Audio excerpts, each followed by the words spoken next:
When you think back to your own school years, a lot of your memories are probably categorized as per grade levels. They probably center around what grade you're in at that time. You might even put those memories in boxes of when so and so was my teacher in this blank grade. So, for example, you have memories from first grade, fourth grade, ninth grade, and those are put into a box of this happening when I was in this grade. And you probably have to count back sometimes on my fingers. I'm like, how old would I have been in those certain grades? For your child and my childhood, most likely, we didn't necessarily focus on our age. We focused on the grade that we were in. Yes, there were some important grades, like when you turned 10 and you could call yourself being a double digit midget. 13, I'm officially a teenager. Girls, maybe more so, a sweet 16 or 17 or whatever age you get your license, and 18. But most of your childhood is probably categorized as per things happening in whatever grade you were in. So, how should we as homeschoolers think of grades when it comes to home education? This is the topic we are going to dive in today and see where it takes us. I think it's going to be a fun little journey we're going to have together. Welcome to Little by Little Homeschool Podcast, where you'll learn tips and strategies that will empower you to home educate your children. I'm Leigh Nguyen, a homeschool mom of over 12 years, which includes 2 graduates. When I started homeschooling, I was pretty much on my own and was desperate for encouragement and help. My mission is to be a source of encouragement and help to you. Whether you are just beginning your homeschool journey or you're deep into the homeschool lifestyle, Little by Little Homeschool wants to help you stay the course because all the time you are investing into your children is completely worth it. If you're ready to take your homeschool to new levels, keep listening. At this point, you have stepped out of the school system and you are homeschooling, home educating your children. Maybe you're one of those couple of people that are listening, or handful of people, I hope, that are listening and you haven't quite made that decision. You're asking questions and you're researching and looking into. Welcome. I'm so glad you're here. There are almost 300 episodes that you can catch up on and listen to. But listen to this one too. So whether you've stepped out of it or you're thinking about stepping out of it, we have a really hard time fully stepping out of it. I'm right there in that camp with you as well. I haven't fully either. To be honest, I think that it will take a few generations to lose the influence of school that has only been in place for a little over 100 years. So it's going to take a few generations for that to break off. Think of your kids, and they will have less baggage of school than you have. Their kids, therefore your grandkids, will have less baggage, and then your great grandkids, even less baggage. And maybe by then, there isn't baggage. That would be amazing. But also, we have to understand that we are still operating in this school system. It also depends upon which state you live in or what country you're in and the regulations and laws that govern that state, that country that you live in when it comes to homeschool. You might live in a state where they basically don't even know that your child is alive. You can shed all of the systems and the terms and the boxes that school puts you in much easier because you don't have that. And I know sometimes that can sound so hard. I have talked to so many homeschool moms who have said, I don't know what to do. There's too much freedom in my state. Listen, friend, don't take that freedom for granted. I know that it can feel really, really crazy, especially when you just get out of the school system. You're like, there's nothing, there's no boundaries, there's no borders, there's nothing kind of holding you in. And that freedom can feel overwhelming. And I get it. Give yourself some time. Hopefully you'll get there. But some of us live in states that have a lot of guidelines and regulations when it comes to homeschool. I am in one such state. And I have to think in terms of grades when it comes to sending in my paperwork at the beginning of the homeschool year and then the quarterly reports and at the end of the homeschool year. I have to think in those terms of that. But that's me thinking in those terms. I don't have to pass that on to my kids, and I'll get into that in a little bit. But just know that we can shed these thoughts and these mindsets and live in a different way, but we still are operating within the system that we have to kind of find and navigate our way. So there's kind of that tension, that in between that we have to step from, we'll say, like, think of like a line and a line down the middle of a road.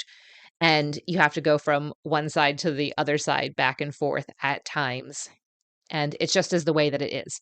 To be honest, I don't know that it's going to get any looser in states that are strict when it comes to homeschool regulations. If anything, it's going to go the other way, and the government and regulators are going to want to crack down on the states that are strict, as well as move into others. And eventually, as it is in some countries, homeschooling is illegal. And I really hope it doesn't happen here in the United States, but there will be a push for it. So don't be shocked. Don't be surprised when that comes. Just be ready for it. And I've talked about that in episodes probably a year or two ago. So go ahead and scroll back and check those out. I just want you to be forewarned, not to be scared, but just to be on the lookout for that so that you can hopefully head things off at the pass and you can be on the forefront of that. There's some great organizations that really help with that too. But that's not the point of today's episode.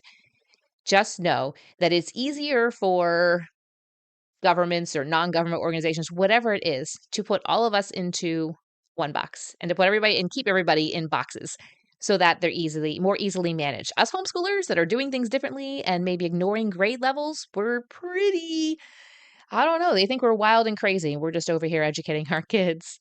So I am not shy about sharing the fact that when I first started homeschooling, I recreated the school at home. I have talked about that quite a few times. So not shy about that at all because it's a part of my journey. And I know that you can probably see yourself in that as well. Grade levels were so important. I brought home two kids from school and I was like, you're in first grade, you're in third grade. And the youngest, I was like, you're in preschool. And that's what we have to do. We have to have all of the curriculum for first grade, all of the curriculum for third grade, and then preschool needs to have their very own curriculum as well. And you need to stay in your box and only do first grade curriculum, only third grade curriculum. And that's how we started off. If I was to look back, like look forward, I mean, and look at myself now, I'd be like, I don't even know who that woman is that's homeschooling anymore. So just know that there is a journey that you're on, and it's a good thing because you get to the point where you fully embrace who you are as a homeschool mom. But if you did that on day one, you might not be as solid and as confident in it. Through the journey, you become confident in that. Now, in this episode, I am not going to tell you that grade levels are bad or they are good. If you go back and listen to my episode about the controversial topics, I did go a little bit into this. So if you did listen to that, you kind of know my opinion on it. But again, you have to get to the point that you feel comfortable with whatever decision you make as far as grade levels and how you look at it. There is definitely a process that you go through. Grade levels is just one of the terms that we go through as homeschool moms, and that's the one we're going to focus on today. So there is definitely a process that you go through, as I've mentioned before, and you also have to balance that with operating within the parameters as per the state or the country that you live in. Let me tell you a little bit about the story of my youngest. He is now 16 years old, and we will say in quotes, 11th grade. How do I know that? Because as I mentioned, I live in a strict state. I have to know what grade level he is in order to submit all of my paperwork to the local school district. Does he know what grade level he's in? Yes and no. For his entire career, we'll say, as a homeschooler, he has not known what grade he was in. And to be honest, I thought that he would outgrow that. I thought by this point he would know. Because when we meet people for the first time and they say, oh, what grade are you in? Now, he is like 6'2", 6'3", and I'm 5'5", maybe 5'5" and a half on a good day when I'm standing up tall and straight. So he will look down on me, and just the look in his eyes is a little bit of panic and a little bit like, I know I'm supposed to remember this. Help me. And so I will just be like, oh, he's 11th grade. And I'm like, yeah, we don't really keep track of that because the look on people's faces sometimes is like, what do you mean? Like, he doesn't know what grade he's in. You're not doing anything. So I'll follow it up with, well, we just allow him to do what level he's at for different things. And then I'll kind of maybe throw in, oh, he's working on this or he's working on that. So then people are like, oh, okay, good. He's not just hiding in a closet somewhere at home. They don't have him locked in the basement or anything like that. And again, you don't have to justify. These are usually people that I want to form a connection with, a relationship, a friendship with. So if it's other strangers, I don't really care as much. But the point of that story is that he doesn't really know what grade he's in because we don't put an emphasis upon it. I know, however, because I have to keep track of that for my requirements, especially in high school if we want to get our certificate or lever of equivalency. We don't get diplomas, but whatever, all of that stuff. But We need to think to ourselves when we're deciding, are grade levels going to be important in my homeschool or not?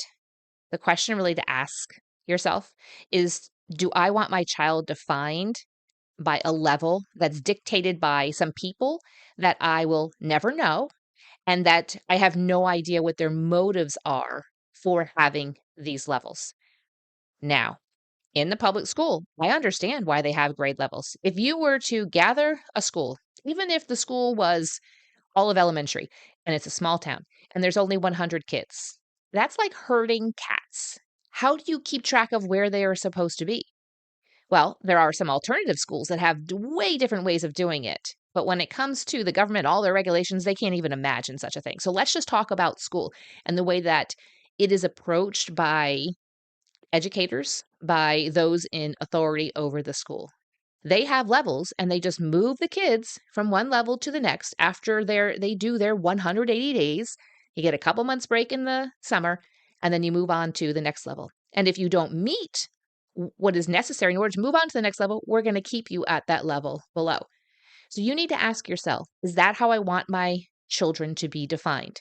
Now, you're not running and operating your homeschool like that. Still, it really is a way that children can classify themselves and a way that adults can classify children. Is that what you want? We get out into the world and there might be some jobs and positions or a lot of jobs and positions that might have different classifications, especially if you work in the government. I know there's different levels and I think whatever level you're at depends upon, I guess it dictates what your pay scale will be. But if you want something different for your children and for their futures, maybe don't get them used to having those certain levels or being classified by certain levels or certain numbers. What we need to think of instead is that children have a natural progression for learning. There's a natural progression. You have a newborn baby. What's one of the first things that you look for them? Like you're like, okay, I'm getting something here. There's some type of personality. Is them smiling. That moment when you get that first smile, you're like, yes. Most kids will smile first before they walk, right? There's a progression that goes along. Same with education. And so instead of saying, my child or your child saying, I'm in third grade and I am in so and so is my teacher. How about instead, a homeschool child can say, I'm 7 years old and I enjoy doing blank. Maybe those are activities, maybe it is some talents, maybe it's sports, maybe it's I enjoy learning this or I enjoy spending my time like this. How neat would that be as a child to say, I'm 7 years old and I enjoy doing this, instead of I'm in first grade and Mrs. Smith is my teacher at blank elementary school.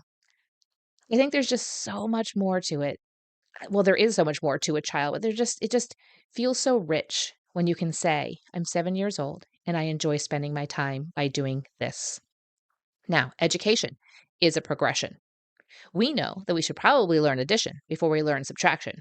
Now, there are some kids who want to do things a little bit different and learn the opposite, but it's easier to learn putting things together and getting a bigger number. And then after that, taking some away. What do we have left now?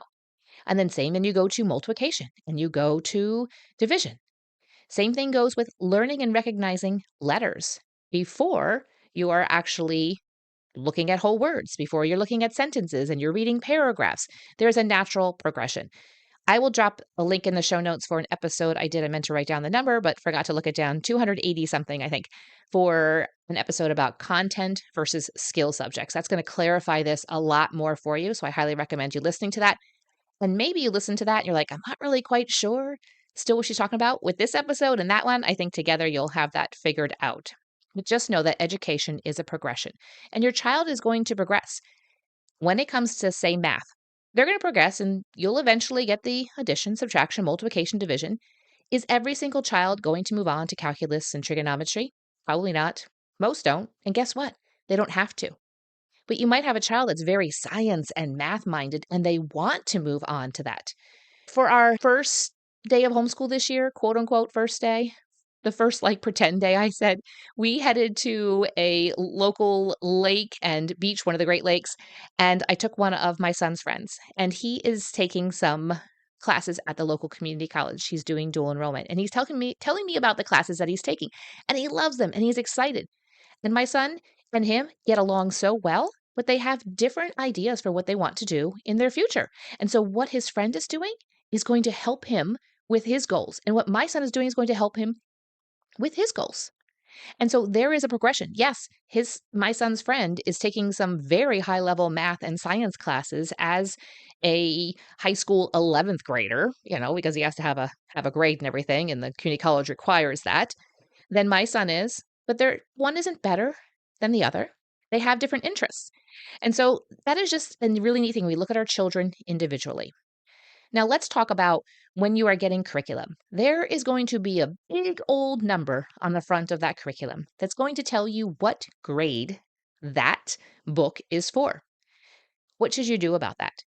Think of it in terms as those numbers can act as a guide.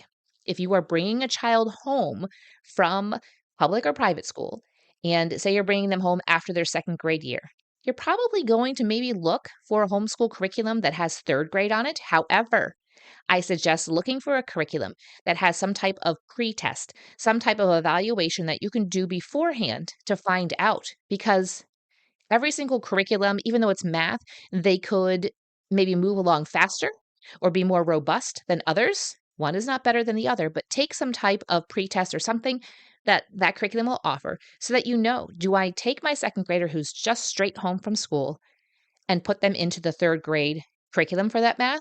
Or are they not quite ready for that because they didn't cover some of the necessary concepts? So think of the grade levels on there to act as a guide. So you finish, we'll say your language arts, and on the front of it, it says a big old number 2 for second grade. You finish that and your child has done well. We'll move on to the next level. Just think of it as a guide. Maybe they didn't quite get everything from the quote unquote second grade level. An option might be is to find another curriculum that also they just kind of look at things a little bit differently. It might work better. And you just we'll say, quote unquote, redo the second grade level because it's taking a different approach to it. So use the numbers on there as a guide. Just like you would think of if there's a book series that you want to read. Yeah, you could read them out of order. Curriculum, I guess you could do it out of order, but just think of these book series. You get so much more out of it when you read book 1 in the series. So think of curriculum in that way. When you have kids that are coming home from school, most of them their minds are very much entrenched in the grade level. And if they came home, let's go back to the second grade student, comes home after second grade, moving into third grade. All of their friends are doing third grade level work. And you had them do this pretest for math, and they weren't quite to third grade level in that curriculum.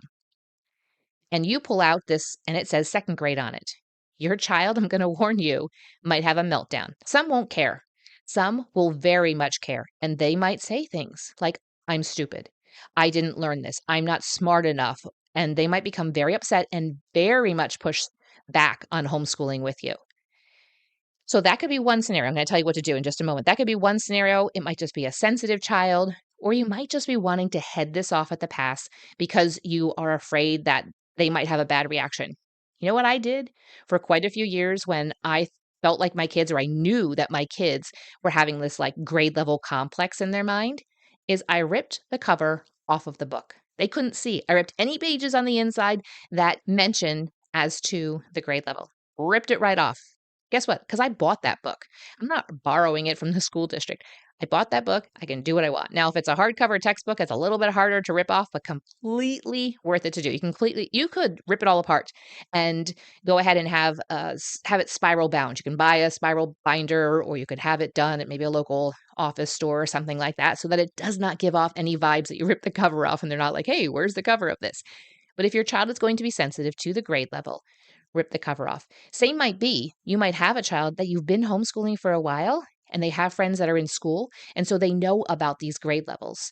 And they'll say, well, my friends from church, they're doing fourth grade level stuff. We're all in the same Sunday school. And again, all that stuff, Sunday school, all that stuff is going to classify kids by grade levels as well. That could be a whole nother, we're not going to open up that can of worms, okay? But they know what grade level they should be in. Go ahead and just head it off of the pass and rip the cover off of it, because they need to be doing what is good for them at that level. And as your kids go through homeschool and they start to see their gifts, their talents, and their abilities, and the things that maybe they're a little bit weaker in and that they need a little bit more help in. And you start to help them to embrace that this is the way that God created you. This is the way that your mind works. And they come to accept that. Not that we don't push them to excel and to try things and to do their best. But as they get older and they grow in maturity, they can say, it's okay that my friend's doing something different. Is my son feeling any less than because he's not doing college level trigonometry and physics and calculus?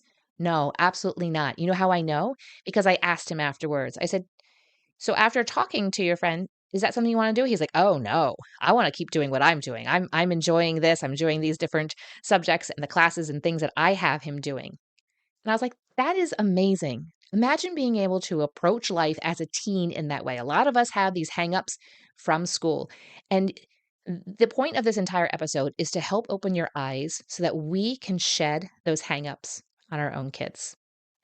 If you have not caught wind that Little by Little Homeschool is hosting an in-person conference, you need to go check it out. There is a link in the show notes. We're going to talk about so many things when it comes to just all of the roles that you play as a homeschool mom. The guest speakers are incredible. I have September McCarthy and Abby Halberstadt are coming, and I'm going to speak as well. We're going to have just a wonderful day together. I cannot wait to be in the presence of so many homeschool moms. If you've not gotten your ticket, go ahead and check out the link in the show notes, or you can go to littlebylittlehomeschool.com/conference. But I want you to know that we probably will. I'm expecting us to sell out of tickets. And when that will happen, I have no idea. So don't wait on it too long. If you are planning on coming, feel free to share that link with your friends. And I hope that today's episode has helped you to shed a little bit of what may be holding you back in your homeschool so that your kids can find so much more freedom in the entire realm of home education. Thank you for listening, friend. I'd love to connect with you more. You can find social media links in the show notes and share this episode with a friend who could use a boost to her homeschool. See you back here real soon.